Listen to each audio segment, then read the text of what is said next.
Fasten your seatbelts for the realest Eagles and Sixers YouTuber! One who plays no clickbait and gets to the point! The myth, the legend, Nicky Steves! Come to my channel, you know the deal. Yo, boy, always keeps things real. I'm simply statue, think the slate, dropping unrealistic mags, 2K takes for the clip. Even though cats like that get views closer to the milli, never hear me preach, LeBron to Philly. The more you watch the Eagles all the way through the early 22, authentic talk, forget what others do. Come to my channel, you know the deal. Yo, boy, always keeps things real. The 24/7, 365 way. Sports content for the reals to fill the day.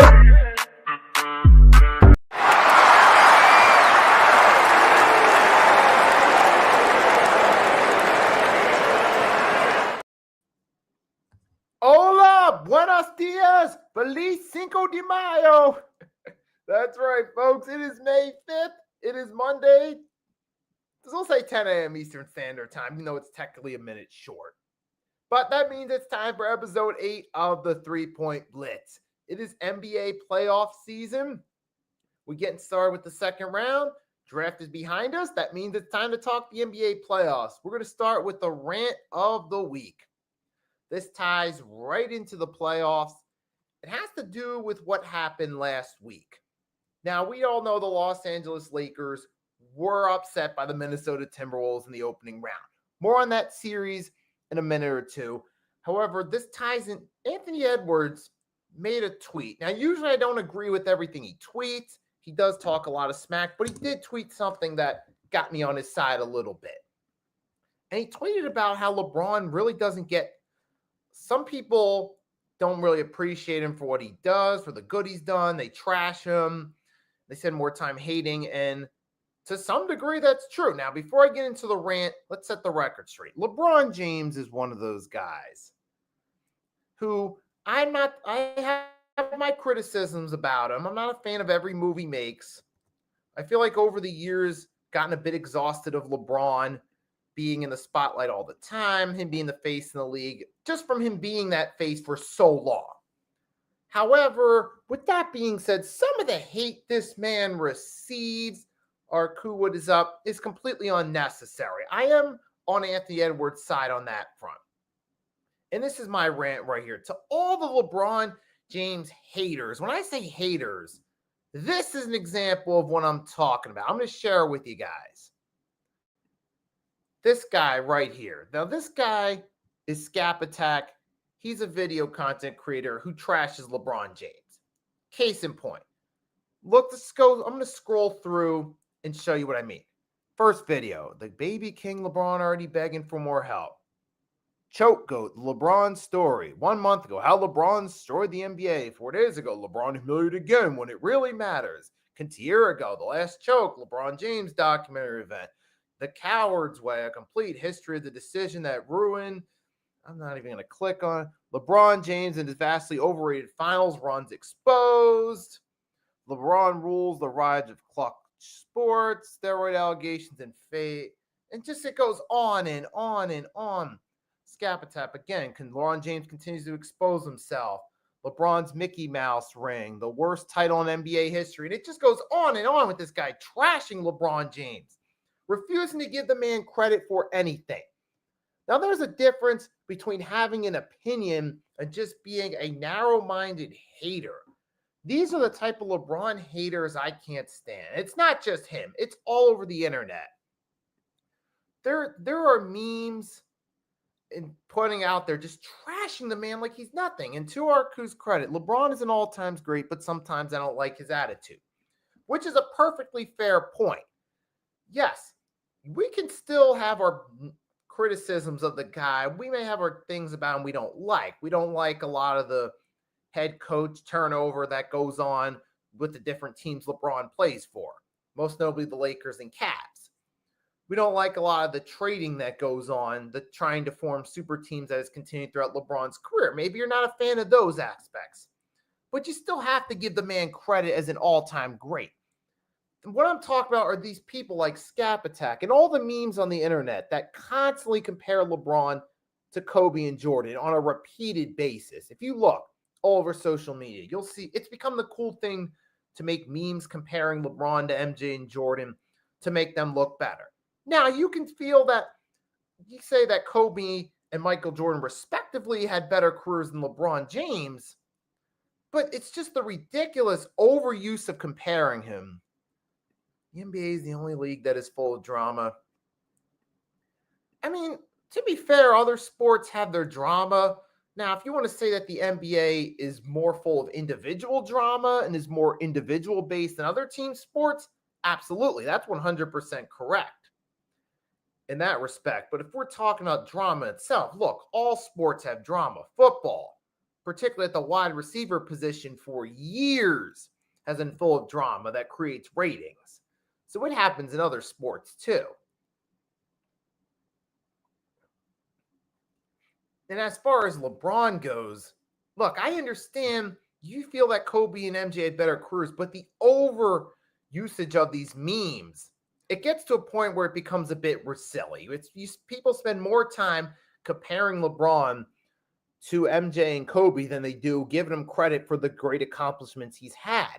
I've seen more memes trying to call LeBron the fake king and a coward than I have acknowledging his 3-1 comeback against the Warriors, acknowledging his 3-1 comeback against the Celtics, acknowledging the time he pretty much carried a scrub Cavs team to an Eastern Conference Finals over the Detroit Pistons back in 2007. I mean, they spend more time trashing the man than they do giving him credit where credit's due. It's just absolutely ridiculous at this point that some people, you don't have to look for drama in the NBA, you will find it. It will find you. Yeah.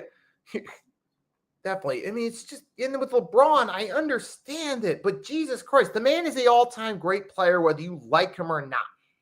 You can say that he's, okay, you can say maybe he's your 6th greatest of all time. Maybe he's your 5th greatest. Maybe you have these players ahead of him. We can have that debate. That's perfectly reasonable. That is fair enough. We can have debates on where LeBron ranks as all-time great players, who do you rank ahead of him? That's perfectly reasonable, but there's a line between trashing everything he does, calling him the fraud king, poking fun at him for wanting his son Bronny to succeed. Now, maybe you think it's not in the best interest of the Lakers, but you completely understand the man wanting his own son to succeed in the NBA. I do not fault LeBron for that whatsoever. Maybe you don't like the way it played out publicly, but you still got to give the man credit for trying to look out for his kid, even if you're not a fan of the way it went down. But still got to acknowledge him as one of the all-time great players. For the 3 teams he's played for, he's won a championship for all 3 teams. Granted, the Cavs, he had to come back for a second stint, but he still won a championship for them. He still helped the Heat win 2 finals, and he still helped the Lakers win their most recent title. So he's won a championship everywhere he's went. Sure, you may not like the switching of teams, but the bottom line is everywhere he's went, he's made a difference for that team. He's won championships everywhere he went. Even the first run with the Cavs when he didn't win the championship. He got him to a finals in 2007 when the Pistons were the favorites to reach the finals. So you got to give the man credit for being an all-time great. He's a great scorer. Yep, exactly. And to my point, Arku brought up a great point. Yes, a lot of people weren't a fan of the way Bronny got into the league. It felt like he was getting pushed over other more deserving prospects for being LeBron James' kid. And that is certainly true. And I wasn't a fan of it either. At the same time, I do respect LeBron for looking out for his son. I did feel it wasn't great. I wasn't a fan of it. But I can still get LeBron's point of view. I understand with the whole Heat thing. I understand why he did it. He was in a situation with the Cavs. He stuck it out for 7, 8 years. They didn't really put much of a team around him, so he finally decided to get a fresh start and go to the Miami Heat. But to LeBron's credit, he picked the right team. He fit in well with Pat Riley's system, and they made 4 finals, won 2 out of it. So ultimately, if he was going to switch teams, he made the right call. In hindsight, with Derrick Rose, he would have had about a year or 2 window to win in Chicago had he gone to the Bulls. The Knicks, I don't think he would have been stuck in a similar situation. He was in Cleveland the first time. So ultimately, he made the right call. I still got to give him that. I can still give credit for LeBron James's accomplishments, even if I'm not a fan of everything that he does. I may have been a bigger fan of Kobe, but I can still respect and give nods to LeBron.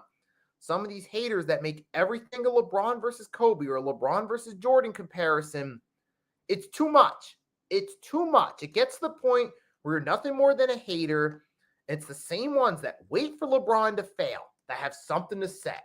And that's my issue with it. Yeah, absolutely. I agree. He was not ready to jump into the league.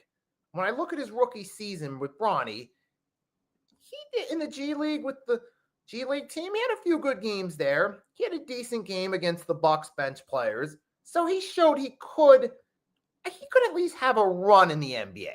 Not necessarily as a star, but he could at least be in the league as a role player for a little bit. But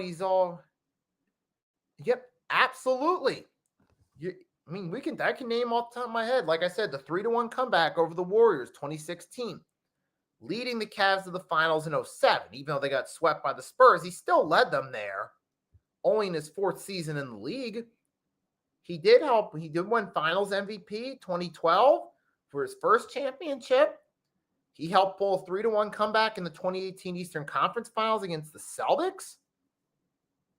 He did have a lot of great accomplishments. All-time scorer, there is an asterisk on it, but still at the same time, you got to respect it. To still be able to play even at 40 years old, he still plays good for his age. He's not the same player he was 5 years ago, but he's still a good player even at this stage. And if he were to retire, hey, go out while you're still on top to some degree. I can respect that.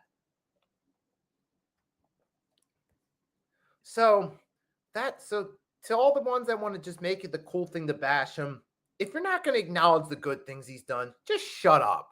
That's all I'm going to say there.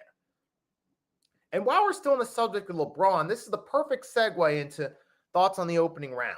For the series between the T-Wolves and the Lakers, we'll start with the Lakers while the subject LeBron's on my mind. I feel like this was the last window of opportunity for LeBron to win another championship to tie Kobe. This year they had a decent chance on paper going into the playoffs. You had LeBron and Luka. They moved up to the 3 seed. On theory, they were the favorites against the T-Wolves, but it just didn't happen. And I feel like that was the last chance there. But LeBron still got 4 rings to his credit. But was he going to give him credit? Got to give credit to the Minnesota Timberwolves and Anthony Edwards. That team went out there and defied all the odds. And I'm telling you, that man, Anthony Edwards, he was playing with a chip on his shoulder. Absolutely. 100%. And speaking of JJ, we're going to have to see what he does going forward. I'm going to be curious. But speaking of the Timberwolves, Anthony Edwards, he went out there looking for revenge from last year. They made it to the conference finals, the favorites over Luka Doncic's at the time Dallas Mavericks. They fell short. He was back going against LeBron and Luka in the opening round, and Anthony Edwards went out there, got his revenge. And in the past 2 seasons, they defeated the KD Suns last year, Then in the second round last year, they defeated the at the time defending champion Nuggets. Then they come back after falling short in the conference finals, beats Luka and LeBron, Anthony Edwards leading the way. And not to mention, you also had a pretty good performance by Julius Randle. And another big factor, Jaden McDaniels, I got to give him props. He had a pretty good series there against those Lakers. I'm telling you, man, that man went out there and stepped up as the number 2 guy throughout most of the series. So Jaden McDaniels is someone I give props to. He's a good number 2 guy in that series. He did score 25 against them in game 1, games 3 and games 4. He scored double digits in those games. He only had 8 points in the elimination one, but Julius Randle stepped up in that game to his credit. And you also had Rudy Gobert had himself a great performance. Now, can the T-Wolves keep that up going into the second round against the Warriors? Time will tell, but opening round, Anthony Edwards went out there, chip on his shoulder, salute to him. Jaden McDaniels showed he can be a good number 2 guy.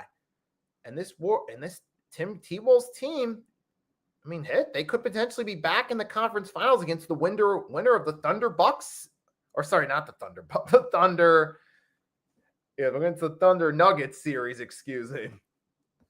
And speaking of the Thunder, hey, the Oklahoma City Thunder, let's just cut to the point.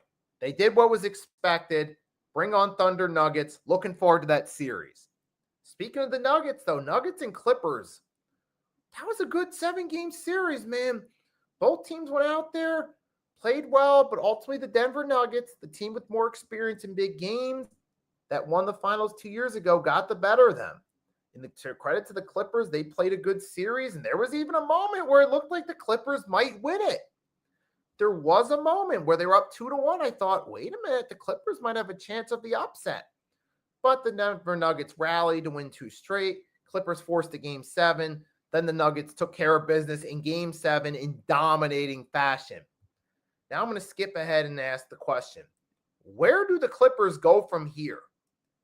Now, you put up a good fight throughout the series against a well-rounded team, but you got blown out in game 7. And James Harden disappeared once again.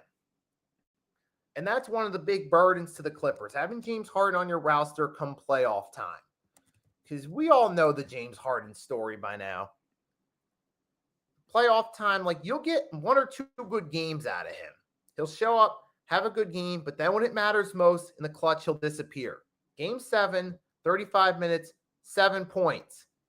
This reminds you of 2 years ago in the second round when the Sixers got blown out by the Boston Celtics.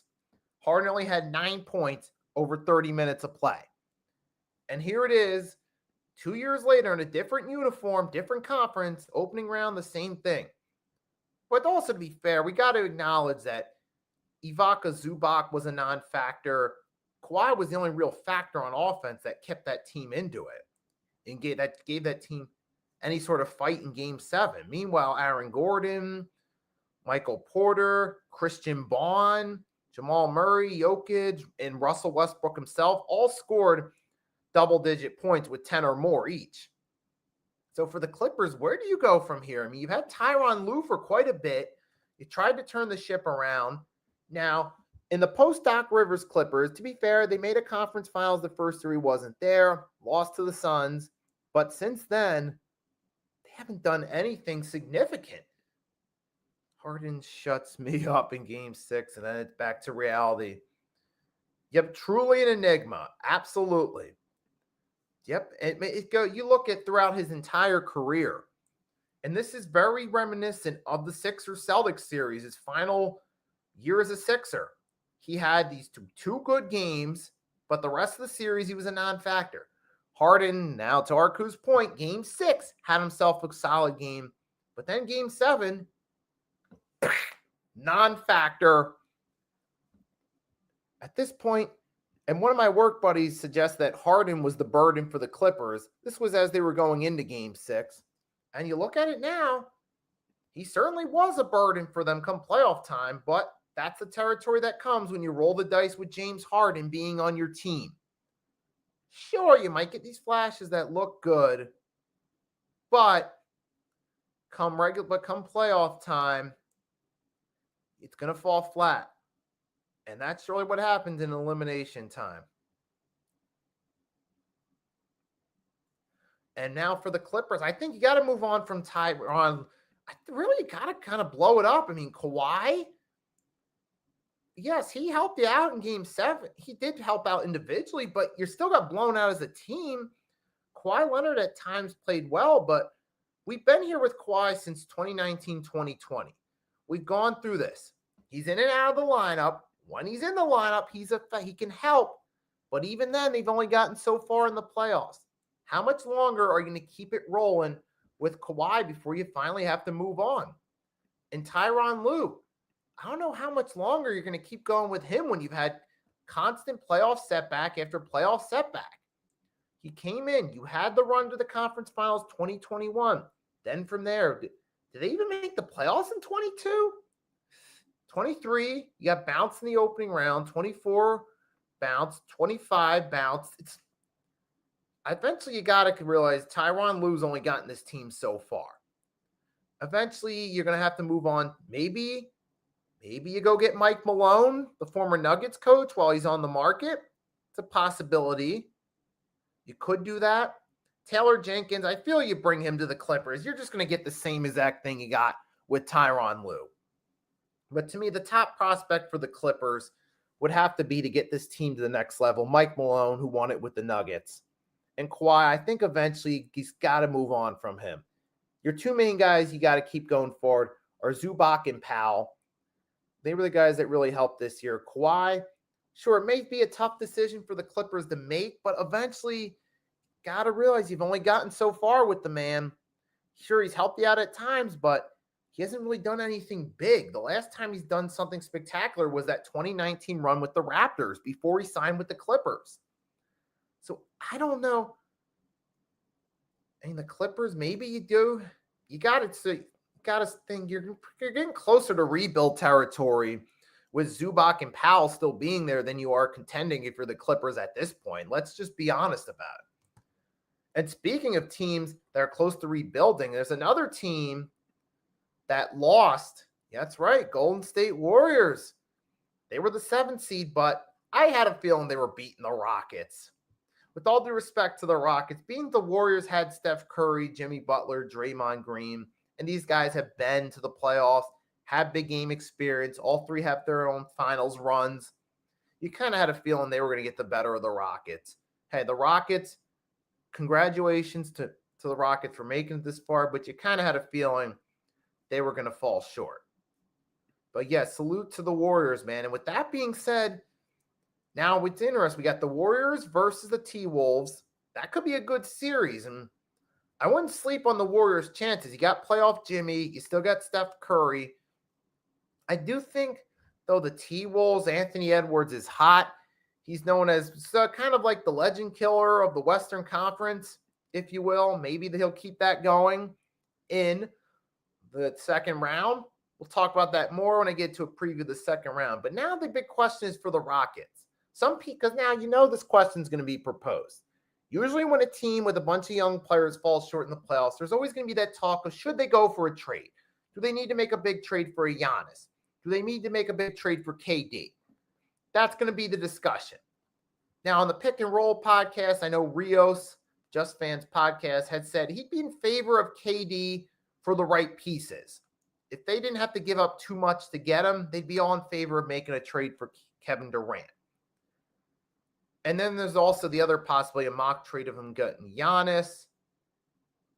Said, Nikki, I think they got to. You're referring to the Rockets going to get some. But he also you're referring to the Clippers there. For me, for the Rockets, it's kind of tough because, for me, I'll say this. I've seen mock trades for Giannis. I don't think they should do the Giannis one, and the reason why, because you would have to give up a ton to get him. I don't think the Rockets should go for Giannis at all. I saw a mock trade that somewhat realistic, but I think it would be too much. And I'll share it with you guys in 1 second. The proposed mock trade is this right here. Rockets get Giannis, but they have to give up Jalen Green, Jabari Smith Jr., Cam Whitmore, numerous draft picks for the rebuild. I think that might be a little bit too much to get Giannis. Now, with the Suns, with KD, and they could probably get a more reasonable bargain for KD if they go that direction. Now, on one hand, I could see the Rockets being like, hey, we got ourselves some solid young core, but we need a veteran that could help make the push. But at the same time, I also got to look at the Boston Celtics as a perfect example. They were patient with who they had. Tatum, Brown, they gave it time, and it paid off with them winning a championship. I think the Rockets are kind of in that position. Arku says he thinks that trade could work for Giannis.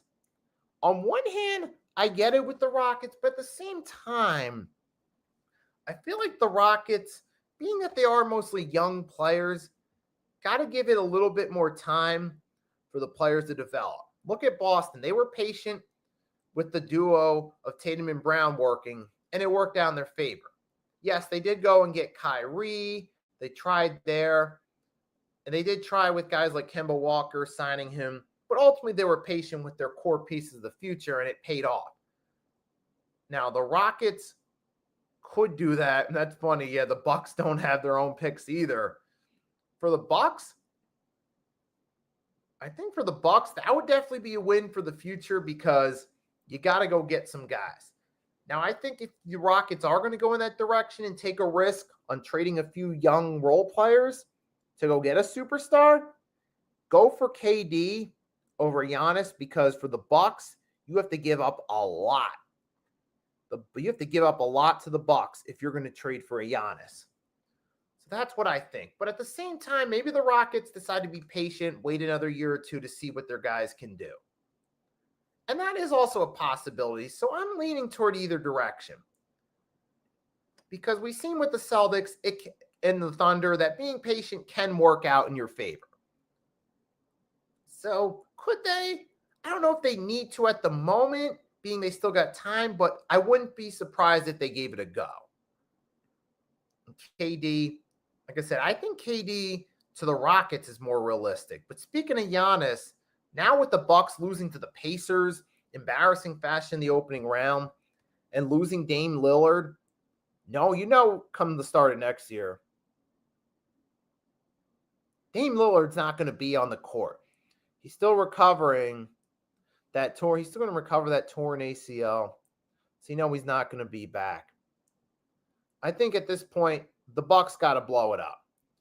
Giannis has tried to carry this team. This is not the same team that won a championship just the other year. This is not it. I was thinking D-Book to Houston, but my cousin said KD is more likely. At this point, yeah, I do think so. I think if the Suns got to choose, they're going to stick with Booker because he's the younger player, and they want the guy that's going to be around longer. Because ultimately, that's how it works with sports teams. We know the Kobe Shaq trade, they went with Kobe because he was the younger player, even though a lot of people gave him more. He had more heat at the time with the public for the fallout, but the point being is usually in these situations, you take the younger player. But speaking of the Bucks, now they're on that subject, I think they got to blow it up. Their championship window closed. You won a championship in 2021. Congratulations to the Bucks for doing so. But I think their window for a second chip has ended. Dame's going to be coming back from a torn ACL at his mid-30s. He's not going to be the same player he was early on. And then here's a pause. So I think Giannis could be on the chopping block. I think if he wants to have another shot at a ring soon, he's going to have to move elsewhere. Here's another possibility that could happen too. Maybe Giannis to the Spurs. Then you have a big three if they all stay healthy. Giannis, Wemby, De'Aaron Fox. But then you got to give up Rookie of the Year Stephen Castle, Jeremy Shohin, Devin Vessel. I don't think Stephen Castle's worth giving up. Maybe you could swap him out for another player. Then maybe it could work for both sides. There's one possibility. A torn Achilles. Right, torn Achilles. And that's the same injury that we remember slowed down Kobe Bryant in his last couple of years. So point being is Dame's not coming back to be the same guy. If he does come back, you might get flashes of his old self, but you're not going to see it on a nightly basis. Kind of similar with Kobe. Sure, you saw a couple flashes of brilliance in his later years, but you didn't see it on a consistent basis. And speaking of another possible Giannis move, you could move him to the Hawks. You got Terrence Mann, Zachary Rush here.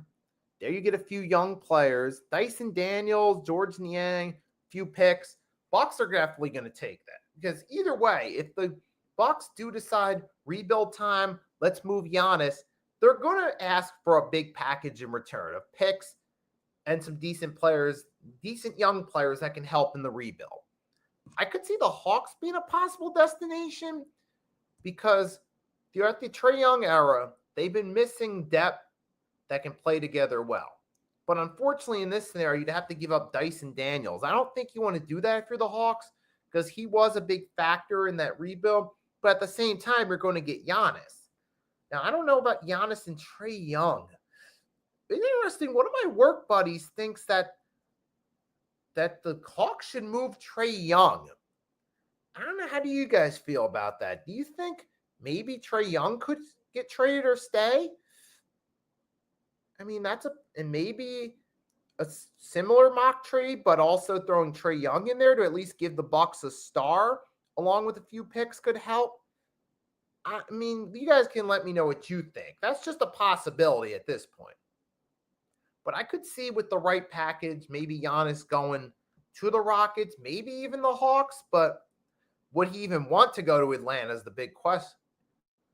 I mean, I could see maybe San Antonio and the Rockets out west being more likely place that Giannis would want to go because they have more upside at this point than the Hawks.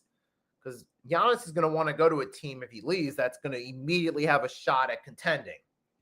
He's not going to want to go to a team and wait a few years. So if he does go, I think it would be more likely out west to one of the Texas teams, either the Spurs or the Rockets, because they're closer in this scenario. But for the Bucks, they definitely got to rebuild. I mean, Dame's not coming back to be the same player. Doc Rivers as your coach. Doc Rivers has reached his ceiling as a coach. Everybody knows it, but you got to blow it up. Yep, San Antonio. That's definitely an option there. Arku agrees with me. But for the Bucks, they do have to blow it up. Maybe you make a trade, get Giannis out of there. It's going to suck in the short term, but you're going to have to rebuild in the long haul. See what the OKC Thunder, they got rid of Westbrook, which at the time was a tough move, but in the long term, it helped pay off for a rebuild.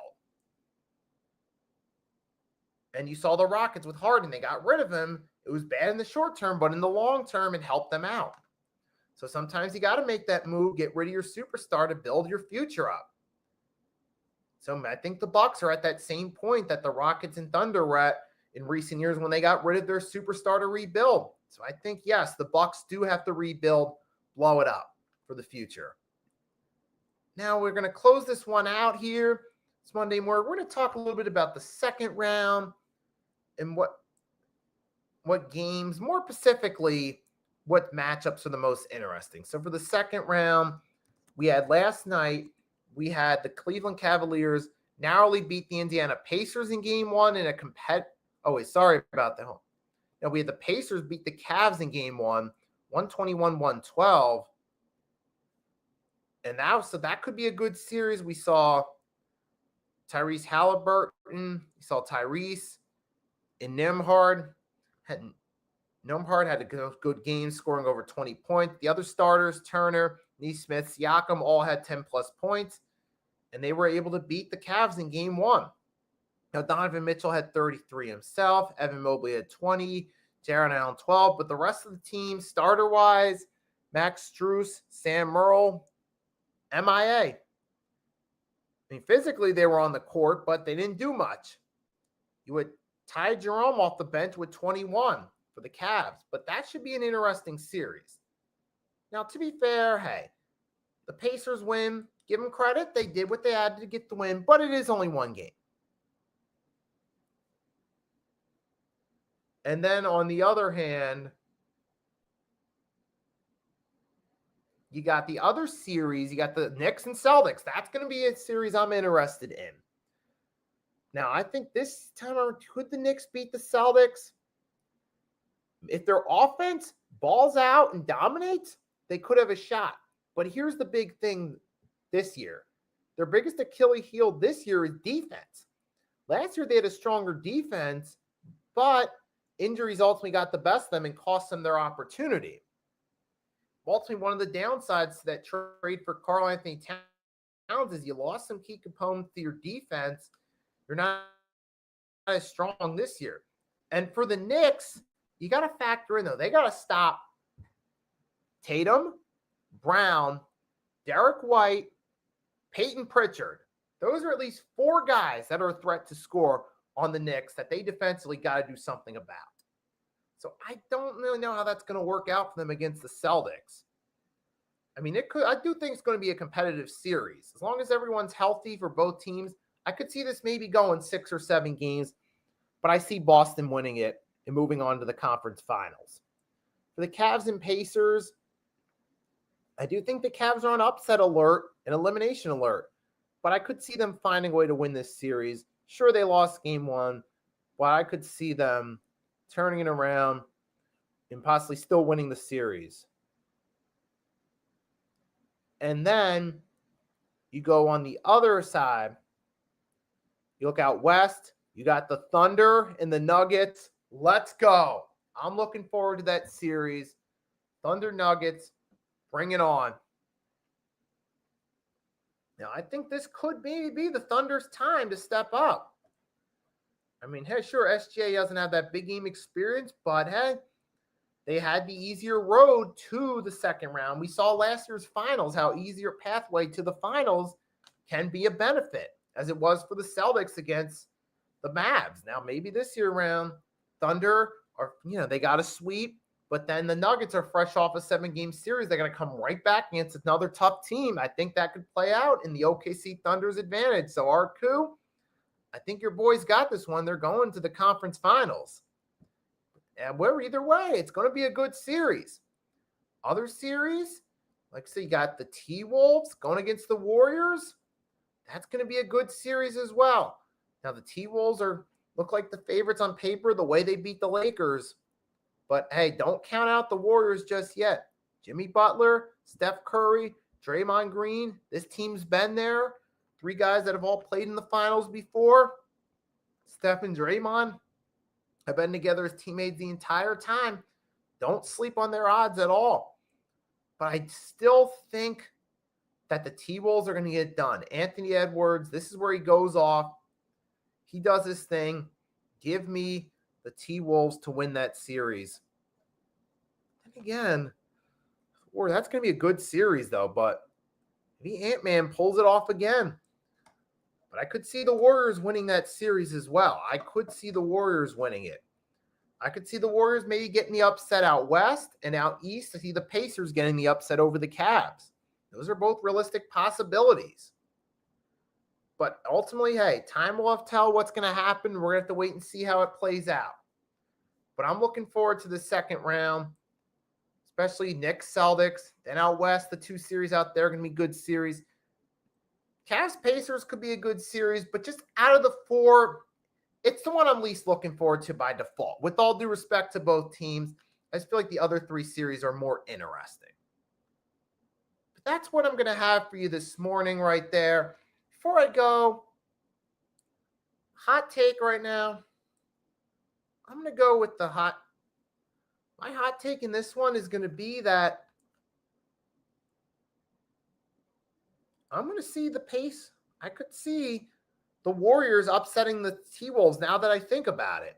I'm thinking the Warriors might get the upset. It might be Warriors Thunder in the Western Conference Finals. But you guys can let me know what you think, what your predictions are for the second round. What do you see happening? I think Jimmy, Steph Curry, Draymond, that team's going to find a way to shine, maybe get the win over the T-Wolves and move on. But you guys comment, let me know who you got here. Who do you got in the second round for each series? Who do you see winners being? With that being said, shout out to our crew, David, Mitch, everyone else who stopped in for episode 8 of the 3-Point Blitz. It was a pleasure you guys joining in. Our crew, pleasure chatting with you. Hope you all have a great rest of your Cinco de Mayo. Live it up. Fiesta. If you're going to do so, make sure you do so safely. And until next time, it's your boy Nicky Steve signing off. I'll catch you later.